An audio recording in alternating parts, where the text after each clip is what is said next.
Hello and welcome to this learning session focused on designing engaging asynchronous instruction. I want to take a moment just to share with you two resources that are super useful in virtual instruction. First, in the top corner, you'll see at your fingertips. These three guides really showcase and share with you a variety of strategies for organizing a virtual classroom, for engaging students in virtual classrooms, and finally in building and maintaining community within a virtual classroom.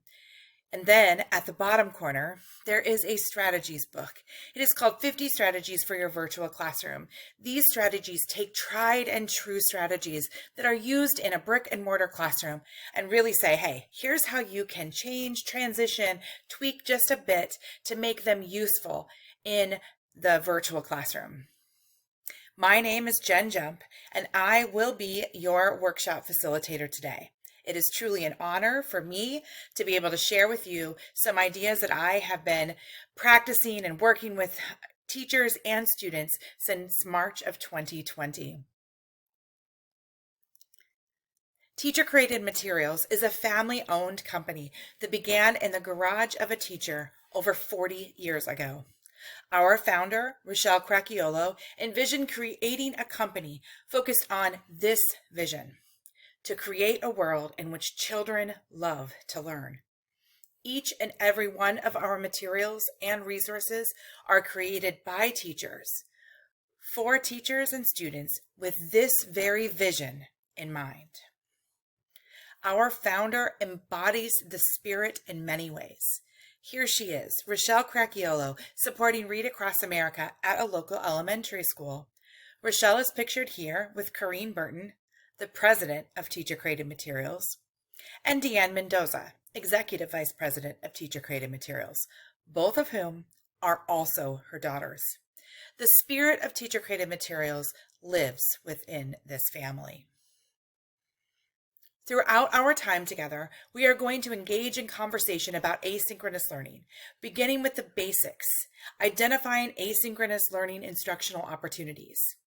Then, we will make sure to experience integrated asynchronous learning activities where we can think about how students will be able to engage even when they are not live in virtual instruction.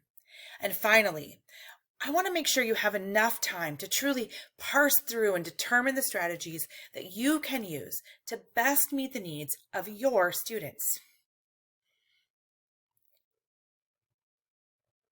Let's review what you need to be successful and prepared for this virtual training. First, you should have access to the Learning Reflection Guide. This guide provides you with a space to keep the information from today's session organized. It also has several key slides on the last several pages to support your learning. Now, if I'm honest, I encourage you to grab some sticky notes and maybe an additional notepad and a pen just to keep your own thoughts and feelings and maybe even draw a picture along the way. Speaking of that Learning Reflection Guide, throughout this webinar, you will occasionally be asked to stop and do something on that guide. In my estimation, this is a time for you to reflect, to jot down some of the ideas that we've been talking about, some of the ways you might include some of those ideas inside your virtual classroom. So when you see this image, you are going to know it is time for you to stop and complete a portion of your Learning Reflection Guide. Okay, are you ready?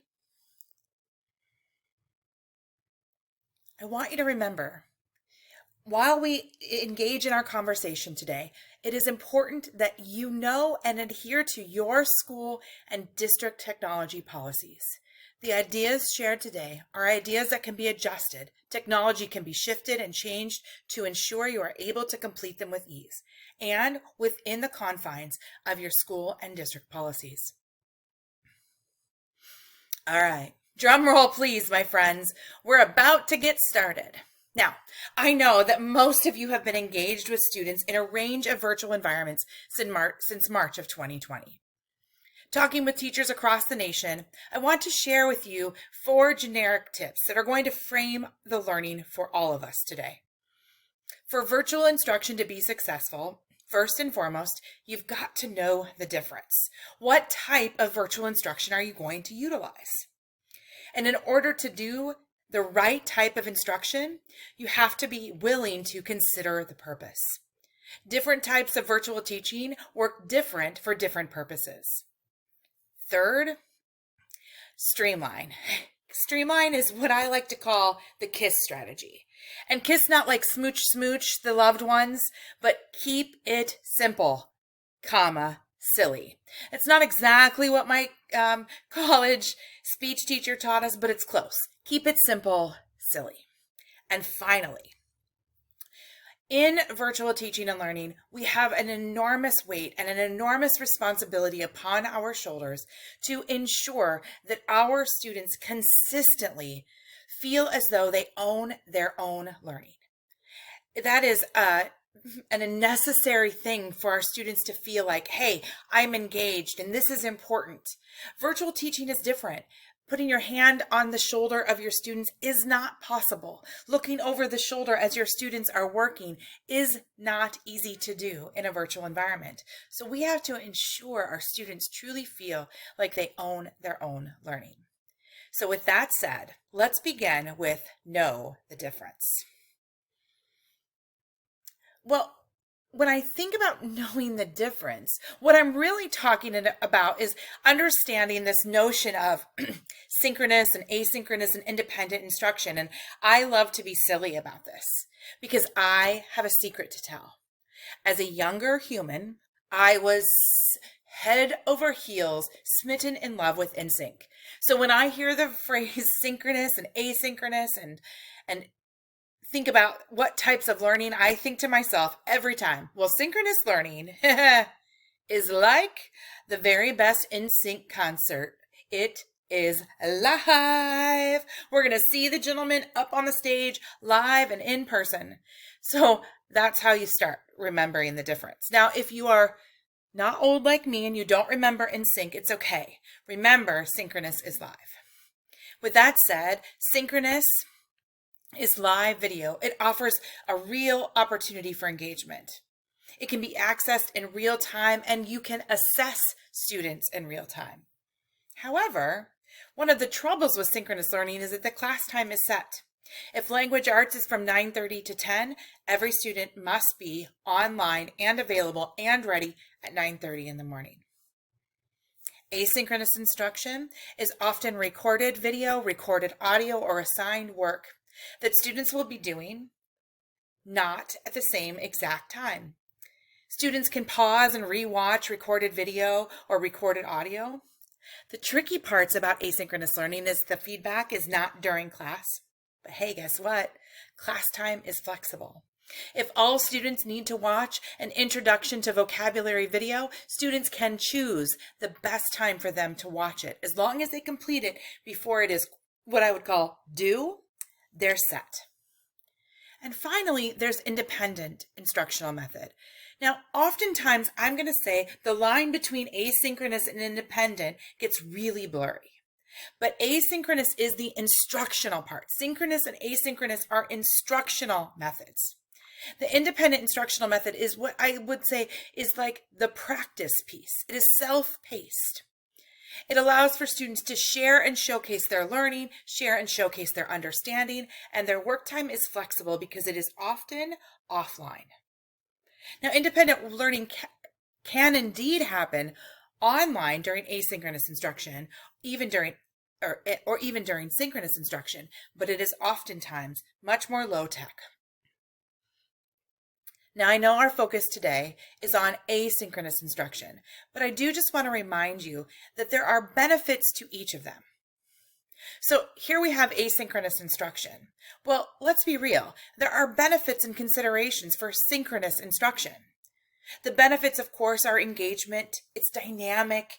The depth of instruction can be deep because the teacher can be observing and watching and discovering, like, where are my students at? Can we keep going? Do I need to pause? Do I need to reteach? There is an immediate opportunity for feedback. And just like I mentioned before, it is time-bound. It can be tricky for students to maintain engagement and focus. And let's be real. Tech issues can bog down synchronous instruction. With that said, asynchronous instruction is an important part of virtual teaching. Asynchronous instruction allows for students to engage in different ways. Asynchronous instruction, although it has lots of benefits, does indeed have some considerations. So first, let's talk benefits. It is flexible. Students can access different asynchronous lessons at a wide range of times. Students can choose to engage during the school day, or if it's easier, they could engage in the evening. Asynchronous instruction can be paced in a variety of ways. Students can stop and have an opportunity to think, or watch a little bit and finish it later, or do a little work and finish it later. There are opportunities for students to back up and re-watch pieces and components. And in asynchronous learning, oftentimes the learner is 100% in control of those things, of how they pace it out, how they watch it, how they engage with it.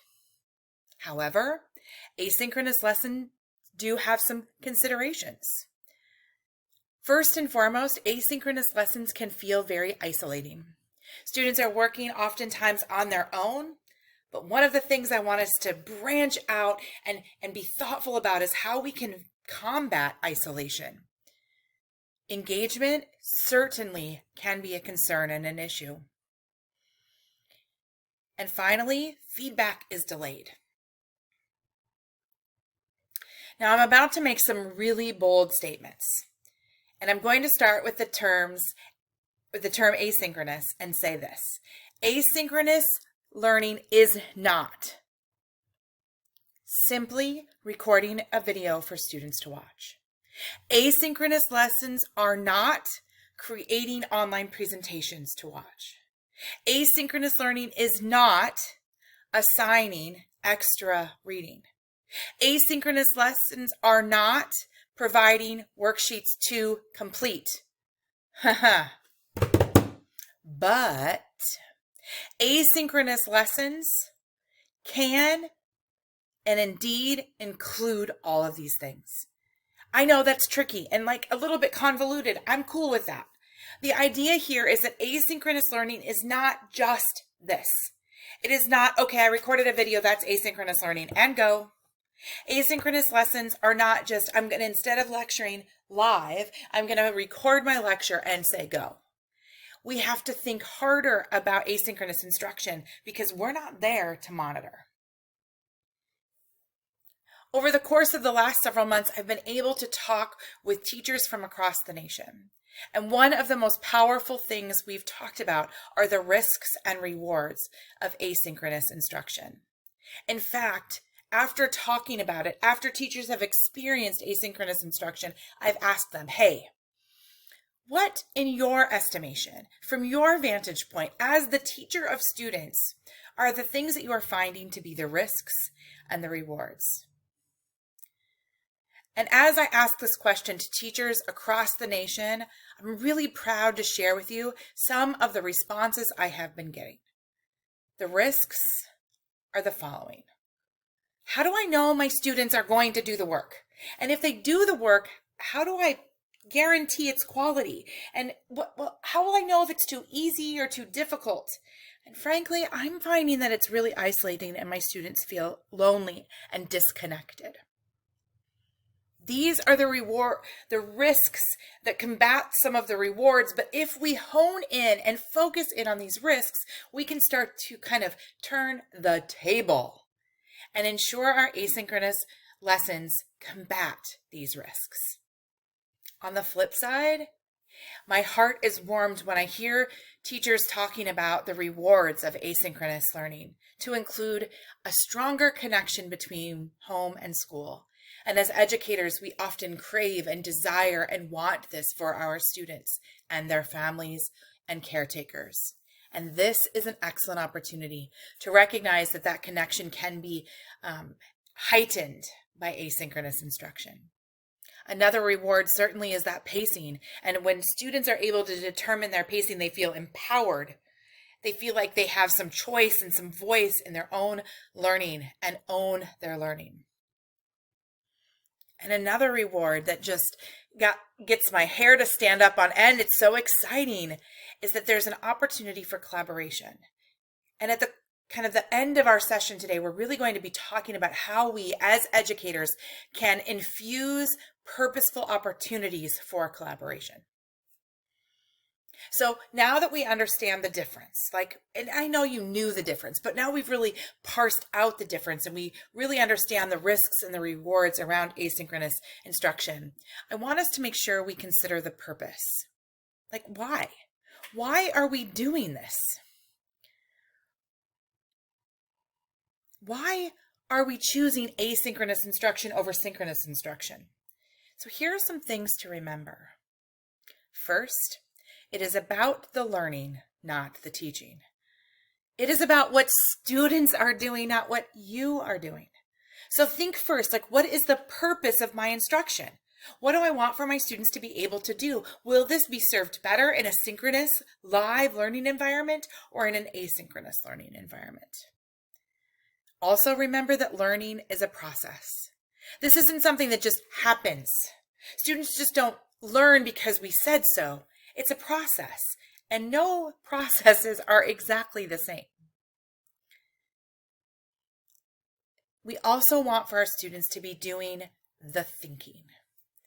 And something really powerful that I want us to remember in this virtual world is that thinking is more than the work. The work is here's your sheet, fill it out. The thinking is, here's a problem, let's discover, let's find things out, let's identify different components and pieces. That is the thinking. The work is just how you're showing it.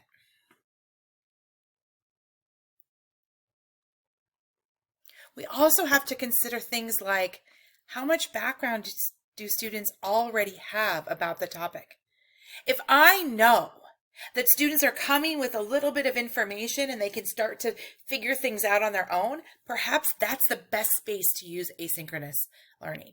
But if they need a lot of background and I need to guide them and take them through the journey, perhaps that's when I want it to be synchronous learning. We also want to consider the ultimate goal of the lesson. What is the true objective? And will that be best found if we are together live or if we are working in an asynchronous fashion? What's the familiarity with the content? How much engagement do students need? Let's be clear. There are some things where we need to be able to be kind of peeking into the eyeballs of our students during live synchronous instruction. Those are not the places to say, okay, this is where I'm going to use an asynchronous lesson. No. Consider how much engagement do students need. And finally, will my students need immediate feedback? If the answer to that question is yes, this is not an asynchronous lesson because asynchronous lesson does not align itself to immediate feedback. Now, we've considered the purpose. I need for us to hone in and deeply dive into the struggles of asynchronous learning and talk about ways to truly flip the script for our young people. And we'll start by thinking about engagement. In asynchronous lessons, students need to be engaged. And I'm going to sound really nerdy for a moment. I'm cool with nerdy. But our young people are super into all things social media, fast-paced, yada, yada. I'm talking Snapchat, TikTok, all the things. Short video clips, regular engagements with people they don't necessarily even know. And one of the things I have really been interested in is the patterns around those short video clips. And one of the things I will share with you is that students are accustomed to hearing a regular greeting at the beginning of a video. One of my own children's favorite YouTubers, every time they start a video, they say, "What's up, guys?" Now, I'm not recommending that as your regular greeting, but it could be, "Hello, friends," and you wave both hands. Or you could have a special thing in your background to show, hey, we're beginning an asynchronous lesson, but a regular greeting is something that will allow for your students to feel like, hey, I know what's coming, I know what's happening, and if I pace it in the same regard every single time, students will say, oh, this is part of the pattern. This is how we're going to learn. So that regular greeting can be super powerful. Another way to ensure that students remain engaged is by giving them opportunities to do things. Now, I called this my turn, your turn. But if you are an 11th grade language arts teacher right now, you're like, I am not going to say my turn, your turn, because that would seem a little bit too much for an 11th grade student. But the reality is, during asynchronous learning, you can give students time to complete tasks. Okay, so now we've practiced this sentence. I just shared with you how to combine two sentences. Now your turn. Here are two sentences, combine them. Do it, quick. I'll give you a moment. Bum, bum, bum, bum, bum, bum, bum, bum, bum, bum, bum. Okay, time is up. All right, now read your sentence out loud. So you're giving students this opportunity to complete their turn. You can also allow for students to use physical movement. Even though you cannot see them and they're not, I know not every child will stay engaged, but if I am honest, kids do. I think about television programming for young children. And if you've ever watched any of the, there are several television programs where the TV talks to children and says, which tool do I need to pick out of my little circle of 4 tools? And the child can yell out which tool they think it is. Or, what do I need to get out of my backpack? And so students can engage with physical movement. Everybody put your hands on your head. And now we're going to tap out the word cat. At. Nice job. Great tapping. Those kinds of things engage students. Give me 2 thumbs up if you're ready. Thumbs up. All right. So signals work too. Yeah, I know you can't see them. They can't see you, but it is engaging for our young people. Also, I'm not talking about like young people as in K1, 2. I'm talking about K1, 2, 3, 4, 5, 6, 7, 8, 9, 10, 11, 12, because 12th graders need to be engaged as well. Another important piece, and I kind of mentioned this at the front, but that pacing. If your pacing is consistent, students will know what to expect. They won't be worried about the pace. They won't be worried about what's coming up. They will know what to expect, and they will be engaged in the content specifically. Now, for my students get very accustomed to me. I have a fast pace, but when I really want them to know something, I slow it down very intentionally. And students catch up and they figure that out. They understand the type of learning they will engage with you. Another thing we talked about was feedback. Well, here's the thing. Feedback in asynchronous learning is tricky. It takes time. I know that. So do the simple things like use visual stickers or visual prompts, so they can see, oh, I did this. I'm going to put a virtual sticker in your thing and I'm going to say, congratulations, you got this, you did this. You can also use audio feedback. So instead of always writing feedback, you can use your voice to share with a student. You did a really nice job here. Here are 3 suggestions. Move on. There's something I think can be very powerful in student feedback, and that is after students have completed some work, taking that work and using it as a teaching tool in the whole group. And that is when you can take a student work and annotate it and show other students, hey, here's how we can adjust, modify, here's how we can take the learning that we've had and use it. But what we're doing is providing honest feedback using student work. So those are some examples of how we can use feedback ourselves. We can also encourage our students to share with one another their thoughts and feelings and what do you think about your student, your peers' work?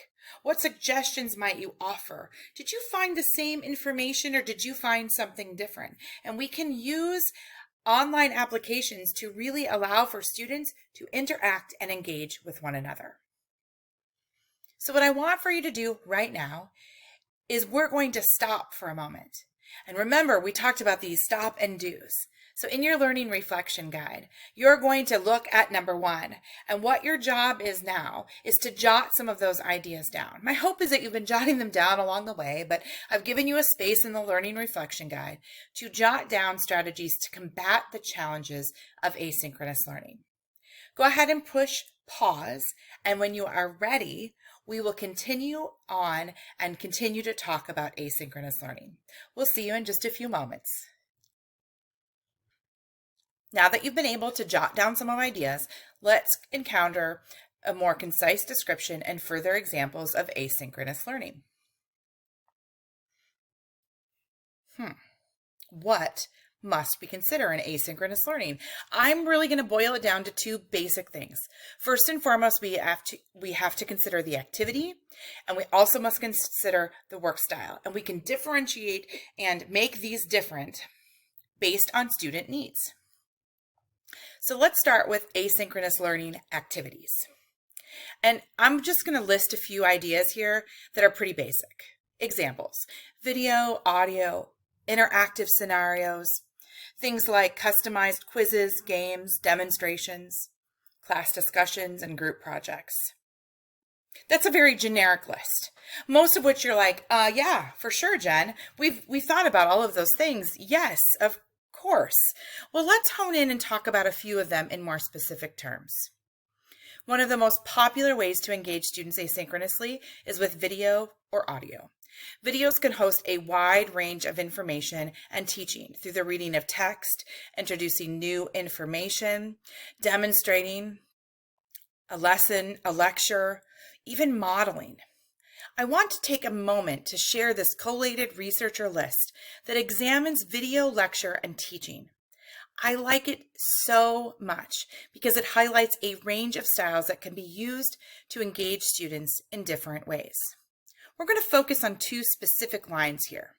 The last line, it highlights this idea of speaker-centric or board-centric.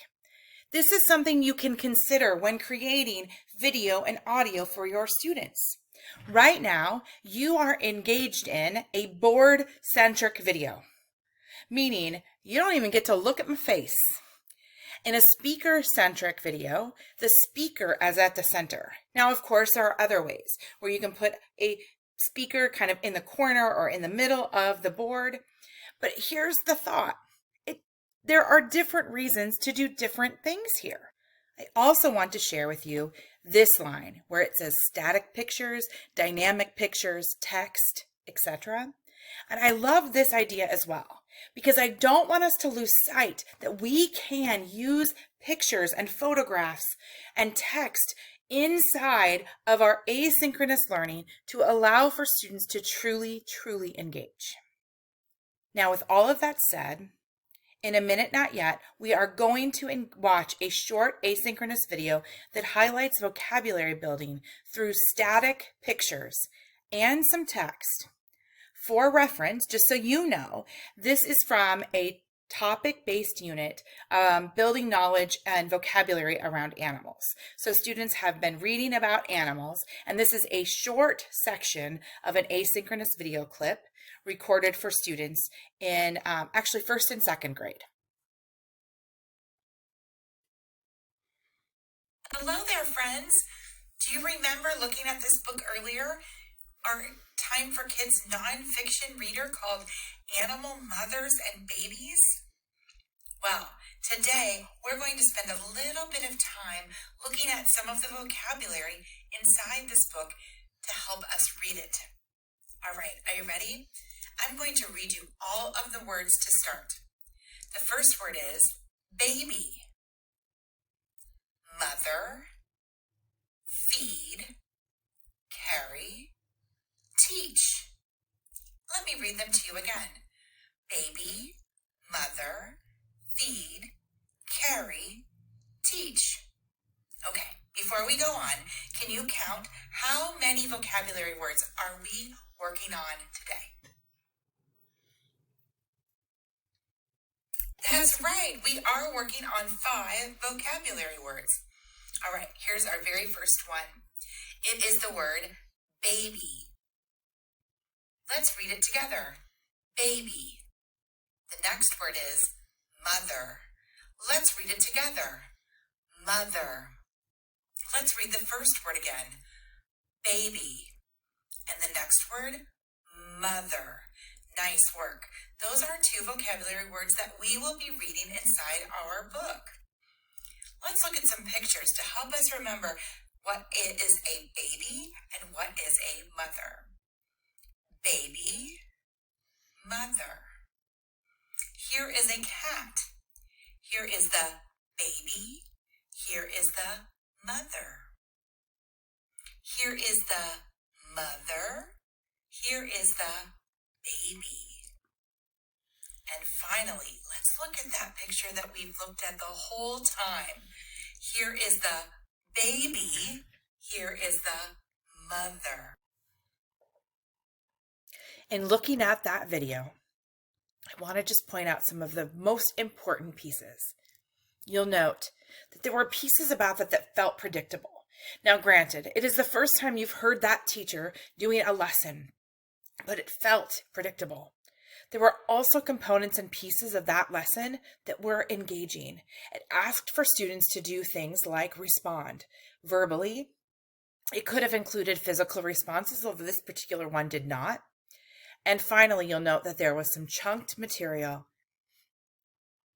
The great news is because this video was about vocabulary, it would be super easy for the teacher to very clearly articulate a link to independent work.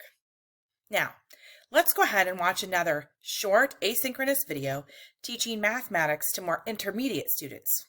While we watch, I want you to notice more things that this video does to support our understanding about high-quality asynchronous instruction. Well, good morning, everybody. Welcome to Mr. Becker's math class. And we're going to begin this week with your lesson on understanding multiplicative comparison. Now, I understand that that's some big language that most of you may not have heard before, but I'm going to make sure that I break that down into some manageable and understandable terms for everybody. So let's take a look at what we're going to be doing this week. Today, what we're going to specifically work on is your math warm-up for this lesson and the vocabulary lesson that goes with that. After we have completed the math warm-up together and the vocabulary lesson, then you are going to get an opportunity to show me what you've learned by engaging in an activity that I like to call Tale of Two Towers, and also label your equation. You can also see that Tuesday, Wednesday, Thursday, and Friday of this week, we are going to specifically spend time on Tuesday and Wednesday together as a class. And then on Thursday, I'm going to be pulling small groups. So I will let you know by the end of the day, Wednesday, what time I'm going to be sending you your invite to join the small group session and which of you that I'm going to meet with. And then Friday, we're going to wrap up the lesson with our math and the real world concept. So we're going to begin today's lesson with our math warm-up. And like I said earlier, I call this Tale of Two Towers. So basically what we're going to do is I'm going to show you what it is that I'd like for you to do, and then I'm going to give you an opportunity to do this at home. So the only thing that you're going to need to be able to complete this is just a scrap piece of paper and a pencil, because you're going to be building your own towers. So to start out, basically, I'm just going to build 2 towers. And the first tower that I'm going to build is going to be 3 cubes high. So I take my cube 1, cube 2, and then my third cube. And so I have built a tower over here that is 3 cubes high. And so for the second tower, I want to make sure that my second tower is 2 times as tall as my first tower. So let me go ahead and build a second tower. And I'm going to make sure that this second tower is as tall as my first one. But now I want to make it 2 times as tall as my first tower. So for my first tower, I have 1 block, 2 blocks, and then 3 blocks. And so I've built another tower with 3 blocks. So to make it 2 times as tall, I'm going to need a total of 6 blocks. So after I have built my second tower, let's make sure and see that it is at least 2 times as tall as my first tower. So my first tower, I have 1, 2, 3 blocks. And my second tower, 1, 2, 3, 4, 5, 6. So what I've done here is I have built a second tower that is 2 times as tall as my first tower. My first tower, I have 3 blocks. And in my second tower, I have 6 blocks. So the other thing that I want to do with this is I want to write an equation that represents these towers. So for example, if I'm representing my first tower, the equation is going to be written as 3 times 1 equals 3. And so you can see that I have 3 blocks with a value of 1 for each block. That is going to give me a total of 3. And so if I'm writing an equation for my second tower, so if my second tower is 2 times taller as my first tower, and my first tower is 3 cubes tall, then I write this equation as 3 times 2, that equals 6. Now what I'd like for you to do at home is on your scrap piece of paper and with your pencil, I want you to build a tower that is 4 blocks tall. So here I have a tower, it's leaning just a little bit, but that is okay. And I want you to build a tower that is 4 blocks tall.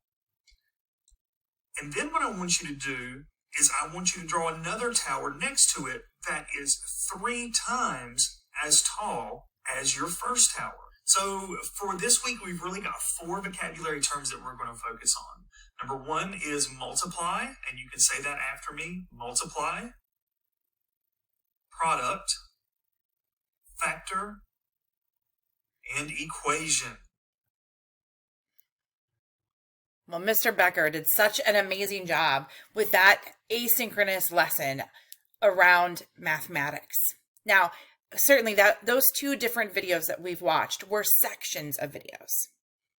But what I want us to think about is, what did you notice? So inside your brain for a minute, just think, hey, what did we notice about those things? What made those asynchronous videos amazing? Now, I will tell you, Mr. Becker did a great job with his background. It looked really nice. The other one was a pretty plain background. I will say that's not what we needed to notice. What we noticed was that there were multiple opportunities for students to engage. In fact, students were asked to count things, they were asked to repeat things, they were asked to read things. There were also pictures and diagrams and models that really supported students' understanding.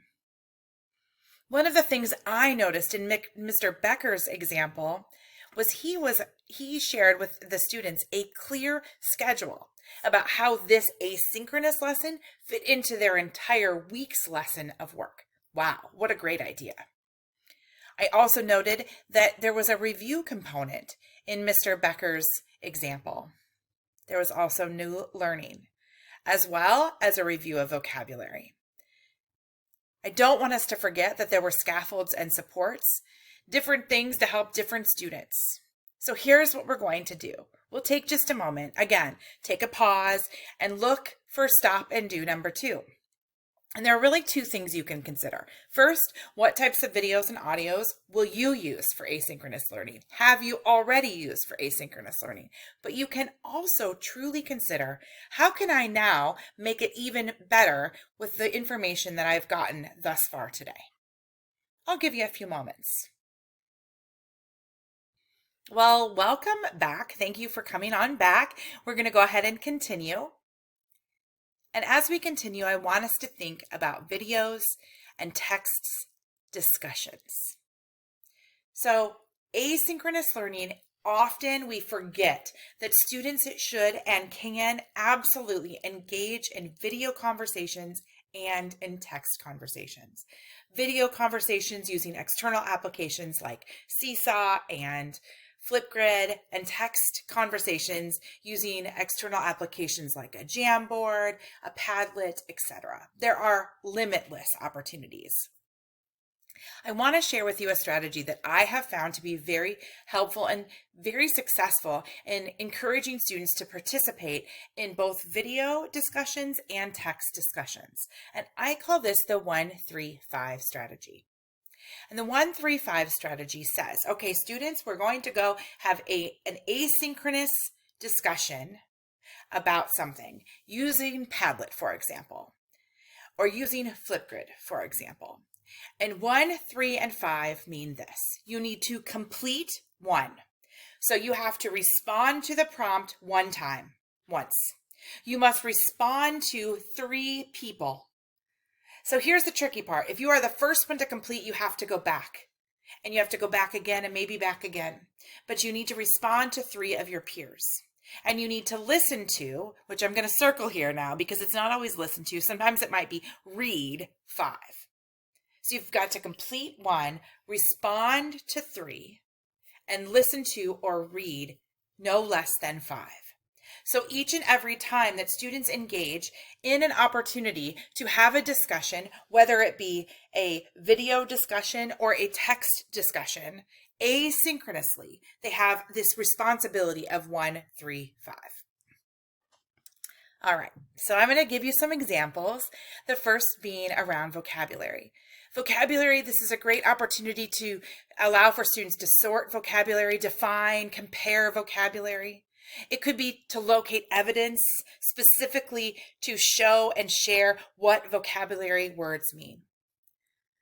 So some time ago, we utilized Jamboard, and again, technology doesn't matter. You can use a wide range of technology here. We used a Jamboard to look at vocabulary words. Let me show you what that looked like. There were several different words that students were looking for evidence to kind of help define what the word meant. And so you can see here the word is sibling. And so students were asked inside this piece of text, where does the author really share and showcase? And put a sticky note that helps you share how the author gives you information about what the word sibling meant. And you can see here that students found brother and sister and brother and brothers or and sisters as their example. And that is how we utilize this conversation. It didn't have to happen live. We didn't have to be all together at the same time. The assignment is given, then students can go and do the work. And if they have 1, 3, and 5, they could respond one time, respond to their peers 3 different times, and read at least 5. Another example might be in science. In science, students might be responding to a question, sharing results from a study or an experiment. They might be comparing concepts or understandings. And they might also be asking additional questions to kind of continue the conversation. In this example utilized Flipgrid. And in this particular example, students were asked to watch a video. And you'll see the video about the solar system, and students were asked to watch the video and then record themselves sharing information from the video about the solar system. So they had to record themselves at least once. They had to respond to 3 of their peers in video form. And then finally, they were asked to listen to no less than 5. So the reality here is that students got multiple pieces of information about the solar system and were able to hear their peers talking, and they were able to then communicate and have a conversation. And you can see here that in this particular example, 169 different views happened in regards to these particular video clips from their peers. Another excellent example to utilize conversations is in regards to mindfulness. Mindfulness, that very important social and emotional skill, allows for students to share ideas, to support the classroom community, and to create a safe space for questions, concerns, thoughts, and ideas. In this particular example, students were given an opportunity to share their ideas around gratefulness. And so you can see different students began to react and respond to things that they are grateful for. Everything from Andrew saying yummy lunches, I'd love to know who's cooking his lunch, to Juan saying experiments, he's grateful for experiments. Destiny says my kitties, love the spelling.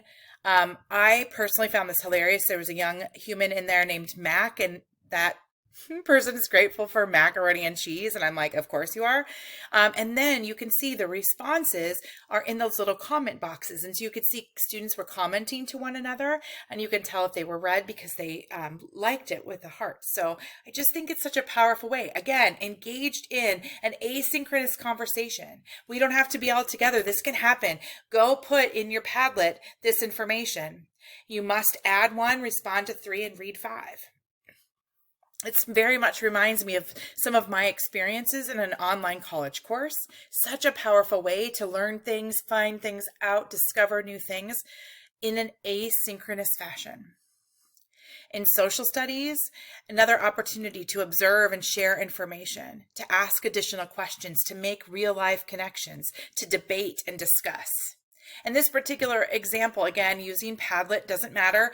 There are lots of different applications that could be utilized. There is an example here in the kind of upper middle portion where there is actually an example of a primary source picture. And the question is, what's going on in this picture? And then students are able to say, here's what's happening in this picture. And students, you even know, students started to make connections between what they said and what someone else said. So students are able to really share and showcase ideas. Another example is utilizing visual literacy and the power of visual literacy. So we're going to look at this photo and asynchronously tell us what you see in the photograph. And part of telling us what you see is if you see somebody added one that you already thought of, you can put a check mark. As you can see, many students noted that there were people in this photograph, obviously laughing and eating. Many students noticed that there were kids and a family and turkey and potatoes. And now I have a sneaking suspicion it might have been Thanksgiving and a holiday, and I am now hungry. Math could be another example to share ideas, of course, to show that there are multiple ways to solve a problem, to practice basic facts, asynchronously giving an opportunity for students to show real-life examples. In this particular example, what students were asked to do on this Jamboard, they were given this green shape in the center of the Jamboard. Their responsibility was to add a piece of information that they could tell about that shape. And in Jamboard, there's such a variety of ways. And so you can see one of the students added a sticky note that says area is length times width. I love that someone wrote quadrilateral with their very own special spelling. I see this shape of like a circle almost that means a right angle, and there are 4 different shapes such as this. Somebody pointed out that cm likely means centimeters. So there are just such a wide range of ways to engage students. So here's the thing, they're not isolated anymore. They are engaged in communicating with their peers, even if it's not happening live and in person. And if you looked at the shape the first time and didn't know anything about it, you looked at it the second time and the third time and looked at what your peers noted, and now I know, oh yeah, there are 4 sides. Oh yes, this is a rectangle or a quadrilateral, etc. So in our third stop and do, I'm going to ask you to consider ways you infuse currently or can infuse discussion in asynchronous learning. So jot down ideas. What are your thoughts about asynchronous learning at this point? And that is our stop and do number 3. Go ahead and press pause and play when you're ready to continue. Welcome back. I'm so glad you were able to put some ideas down around discussion and asynchronous learning. We're going to move on and talk about a strategy called Explore, Explain, and Apply. This strategy is a project-based approach. It is by far one of my favorite ways to engage students in asynchronous learning. It allows for student autonomy, exceptional student engagement. Explore, explain, and apply. It is one of the best ways to truly allow for students to be given and granted opportunities to learn and discover information. And quite frankly, remote and virtual teaching ought to look a little bit different, and this is one way to do just that. Let's begin by looking at all 3 of the components overall, generically. Explore begins when students are discovering information. They are questioning, asking and answering questions, gathering information. Students might be identifying facts and pieces of information, navigating through different resources, as well as responding to questions and thoughts and comments. In the exploration phase, students should have access to things like books, articles, videos, and pictures, virtual expeditions or field trips. And then the explain piece is the teacher part. So the explore is allowing the students to explore. We'll talk more about that because that's the asynchronous part. The explain piece is that synchronous lesson component. In an explanation, students are going to allow the teacher to teach and fill in the gaps, tie the information from the exploration phase together. It allows for the teacher to provide information that is too complex for students to navigate on their own, for students to get help organizing information, for the teacher to set up frameworks for organizations, provide opportunities for questions and answers, to encourage additional conversation and collaboration. The application piece is the last part. It's the time where, guess what? Students are going to take everything they've learned in the exploration and the explanation phase and apply it to an activity. They might do something like a project. They may create something from scratch or create a new idea or create a response or a solution. They may be responding to a question, completing an experiment, collecting information and data. The application phase is important because it allows for the students to kind of show off their knowledge learned, but it's important that the expectations are clear. There's an evaluation tool, a cycle for feedback, etc. But I really want us to focus in on the asynchronous piece. That's the explore part. And I need us to have an example here. So we're going to talk about planets. And in this particular example, students will be discovering all of the information they can about planets, the names of planets, commonalities, and distinguishing characteristics between planets. So the exploration phase, first and foremost, you have to set expectations for students. Here's what you have to discover. You're going to provide guiding questions and a space for students to record what they've learned.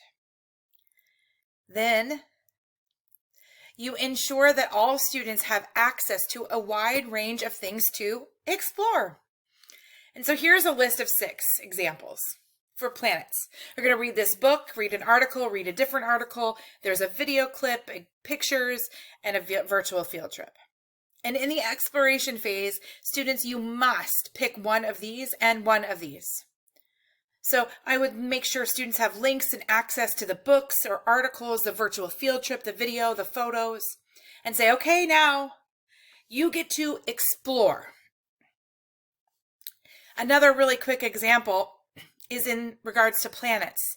And I like to share different ways to look at this so you see how this can really look in the classroom. So in this particular example, it's on a Padlet. And you can see here, students have access to a wide range of things about plants, all about plants.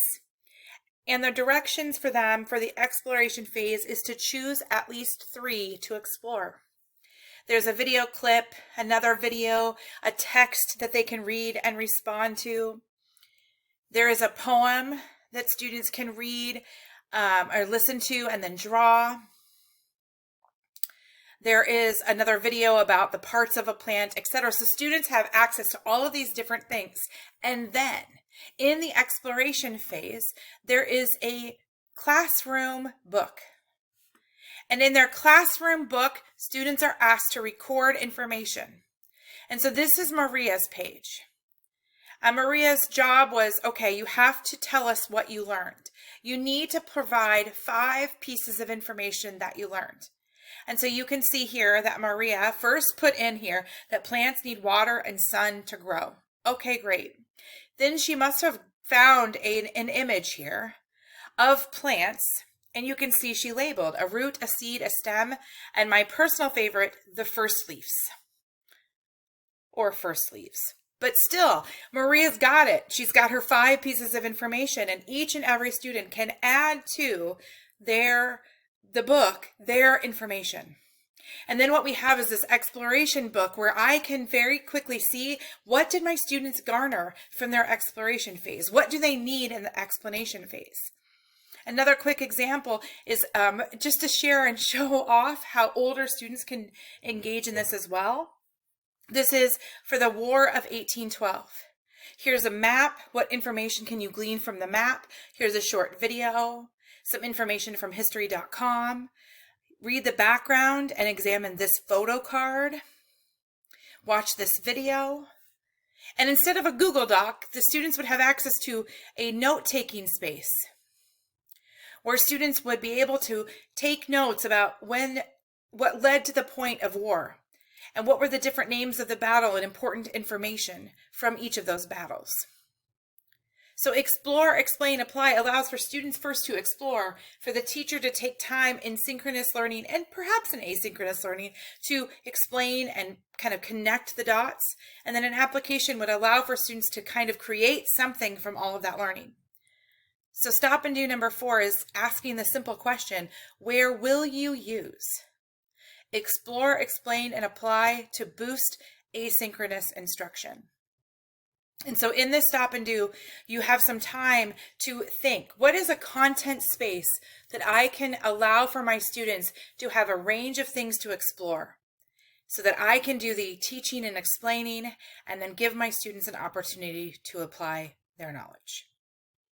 We'll go ahead and take a quick pause and play when you're ready to continue. Hey, welcome back. Thank you for thinking about explore, explain, and apply. So, okay, now we have talked a lot about different ways that we can do the activities in asynchronous learning. I want to make sure we talk about the other part, the learning style piece, the how part. And the working styles to consider, it's things like how will students get it done? Will it be independent? Will it be small group or with teacher support? Oftentimes, we get stuck in independent with asynchronous learning. I'm going to challenge that today. We could want to consider workload and pace as well. So let's talk about how we're going to get it done in a different way. So we're going to look at this example of how we can provide varying opportunities for students to get the work done in a different way. And this is to open up workstations. So after some synchronous learning, students would then go into a workstation time. You know, workstations are often kind of associated with especially elementary language arts. But the reality is in this virtual world, workstations are a great opportunity to get students to work on the work in different ways. And so here's an example of how we can differentiate for students. There could be a teacher-led workstation where there's small group instruction with the teacher, an online station where students are maybe working on an online computer program or completing some online work, an offline station where students are completing work that is independent work, or an extension where students are using their skills in additional relevant work to build that understanding and knowledge. And so in this example, we could post this. We could post this online for our students, and either the teacher has chosen, here's the workstation you're going to, or students could choose themselves. And each of those little places where you see the arrow is a place where students can click. So what this allows for is that students are not all going to be off by themselves. It may be that you have a place, okay, we're going to have a small group instruction, and in the teacher-led workstation, you're working with me, teacher. If you're open and working in that synchronous learning environment, it may be something like this. You say to your students, hey, wait, let's look at different examples and let's work differently. And here are 4 different ways that students could work. In the first one, it's an open workroom. And in an open workroom, students can talk together and discuss the work. So if students choose to be in the open workroom, that means that students are going to be engaged in conversations, which is why I chose my let's talk about it Bitmoji. I thought it was pretty funny. Number 2 is a quiet workroom. It's okay, we're going to have the workspace. I'm going to be with a small group of my classmates, but we're going to use the chat feature. We're not going to talk. In number 3, it's the teacher support room. I'm going to be in the room where it happens with my teacher, and my teacher will be able to support. And then the fourth is an independent workroom. I'm going to work by myself, and in this room we stay quiet. Now what this means is that students are kind of broken into breakout rooms, and they choose, which room do I want to be in? The cool part is you can help make those selections, right? If you have a group of students, you're like, ooh, they need some support here. Hey, so-and-so, so-and-so, so-and-so, and so-and-so, you're going to be in room 3 with me. And now everyone change your name, or show me on your fingers, which room would you prefer to be in? You want to be working in an open workroom where your peers and you can chat about the work? Great. You will all go to breakout room number 1. You're ready to work quietly, but need a little chat feature so that in case you need some support, we'll put you in workroom 2. And as the teacher, I can check on all those workrooms. It is important that we acknowledge and allow ourselves to kind of take some risks in allowing for students to work differently in this awesome opportunity. I know it's scary. I'm not even going to pretend that it's not intimidating to put your students into different groups. And quite frankly, some school districts have rules about these things. You got to follow those. I get that. But the idea here is that it doesn't always have to be alone. So I'm going to ask you in Stop and Do number 5 to just consider some different ways and different work styles that you can allow for your students to engage in during asynchronous instruction. When you are ready to complete our webinar, you're going to go ahead and press play. We'll see you in just a few.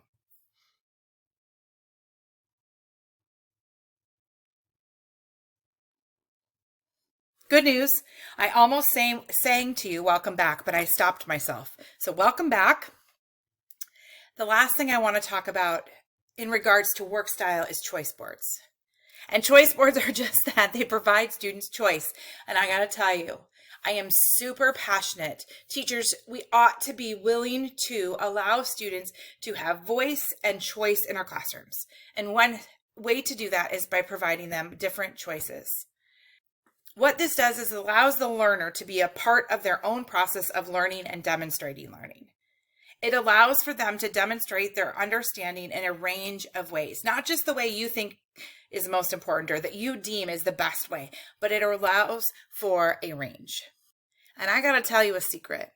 While I know that virtual instruction is hard work, and I respect you so much for the hard work you do for our students, the reality is that this digital environment wakes up choices so that we can provide students with hyperlinks and examples and demonstrations. It's awesome. So an example, super simple. Students have read a piece of text, they've read a book, they've done some independent reading, and now I want them to tell about the book they've read. And so oftentimes back in the olden days, back when I was a teacher, I would say to the students, write a book report or make a commercial. But instead of saying, here's what you must do, here are 3 options. Option number 1 is that you record a book review podcast. Option 2 is that you record a video book trailer. And option 3 is that you write a blog book review. Choices. Rubrics are available for all 3. The expectations are the same. You must do these things in order to be successful, but you get to choose how you do it. Another example of a much more complicated choice board, but not hard, just more complicated, is this example. And to demonstrate your understanding, choose one or more of the activities below. Here's a wide range of different things you can do. Write a series of diary entries, create a poem, or create charts that tell the story, whatever. There's so many things you can put here depending on the content. Now, the cool part about choice boards is that even if you give every single student a choice board, you have 25 students, every student gets the exact same choice board. You can still differentiate them. You can say, okay, in order to be successful, you must do the middle. So if there is something you're like, oh, but all of my students have to do this, fine, put it in the middle and say, everyone must do the middle. Instead of saying choose 1, you could say do 3 in a row or choose 3. You can absolutely hyperlink to additional materials and rubrics, exemplars, etc. You may color code your choice board. It may be color-coded based on level of difficulty or type of activity. And then you don't even have to tell the students what the colors mean, but you might say you must do one red, one yellow, and one purple. Or you may whisper into a student's ear in small group setting or via chat feature, "Hey friend, please choose at least one red." Whatever. But one of my favorite ideas that you can do for your students is to allow them to fill in an open space. So there's this open space in your choice board, and you say, if you can create an idea that meets the expectations, we'll fill it in, and you can put your own idea here. Boom. Mind-blowing. Awesome. Super fantastic. Of course, requirements can vary, and I'm going to say very clearly, requirements should not vary based on ability, but based on need. If you know your student needs to practice speaking and listening, you may say, "Hey, by the way, you really should complete one of the activities where speaking and listening is required." Okay, great. Based on need, not on ability. So what's your choice board going to look like? You'll find in the reflection guide that there's a little space where you can kind of jot out 6 different ideas. What might you include in your choice board? What are you going to do your choice board about? Is it going to be after you've done a unit on algebra? And students can choose to create directions using their coordinates, or it might be a scavenger hunt or stained glass windows. What are you going to allow for your students to choose from?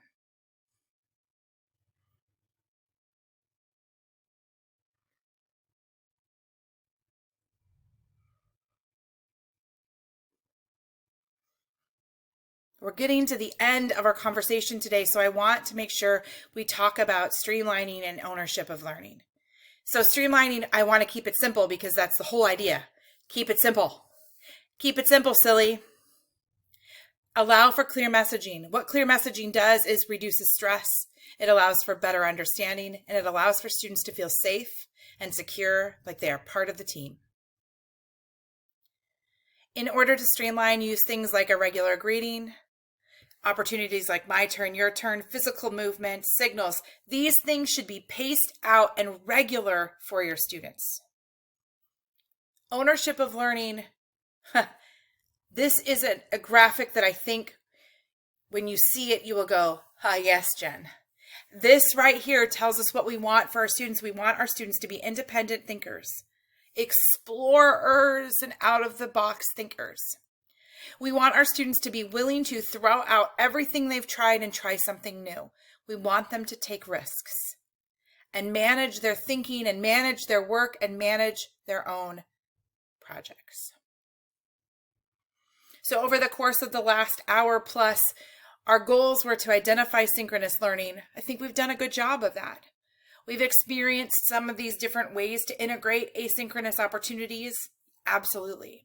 And I hope you've taken the time to jot down some of those ideas. How can I use the choice boards? How can I use video to best meet the needs of my students?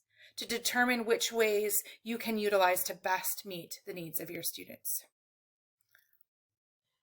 As we close, I just want to close us with 2 keywords: simple and consistent.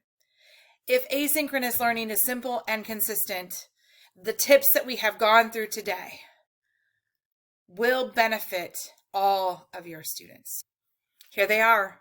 This is where we began, these 4 tips for virtual teaching and learning. And we made it through. We talked about each of them and considered what different and powerful ways we can utilize asynchronous instruction. If you'd like to learn more from teacher-created materials, check out the free professional learning options at the link shown on the screen. Remember, we want to support you no matter where you are teaching, whether it be today or in the future.